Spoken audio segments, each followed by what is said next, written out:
IPL 2026-এর মাঠে এক 15 বছর বালকের তাণ্ডব, যার ব্যাটিং দেখে বিরাট কোহলি অবাক হয়ে তাকিয়ে রইলেন।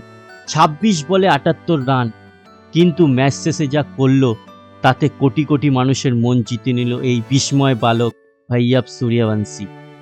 প্রথমে ব্যাট করে আরসিবি 20 ওভারে 200 রানের এক বিশাল পাহাড় দাঁড় করিয়েছিল। বিরাট কোহলি আর রজত পাটিদারের ব্যাটে ভর করে যখন আরসিবি জয়ের স্বপ্ন দেখছিল, ঠিক তখনই শুরু হলো ভৈরবের ব্যাটিং তাণ্ডব। যশস্বী জয়সওয়াল দ্রুত আউট হলেও ভৈরব আজ থামার জন্য আসেনি। পাওয়ার প্লেতেই রাজস্থান তুলে ফেলল 97 রান। ভাবা যায়, মাত্র 26 বলে 78 রানের এক বিধ্বংসী ইনিংস খেলল ভৈরব, যার মধ্যে 8টা 4 আর 7টা বিশাল ছক্কা। সূর্যবংশীর ঝড়ে আরসিবির বলাররা যেন সেফ খড়কুটোর মতো উড়ে গেল। সাথে ধ্রুব জুয়েলের 81 রানের ইনিংসের ভর করে 18 ওভারেই ম্যাচটা জিতে নিল রাজস্থান। কিন্তু আসল নাটক তো বাকি ছিল ম্যাচের পরে। ম্যান অফ দ্য ম্যাচ হয়ে ভৈরব দৌড়ে গিয়ে বিরাট কোহলির পা ছুঁয়ে সালাম করলেন। এখানেই শেষ নয়, নিজের পুরস্কারটি তিনি ধ্রুব জুয়েলকে উপহার হিসেবে দিয়ে দিলেন।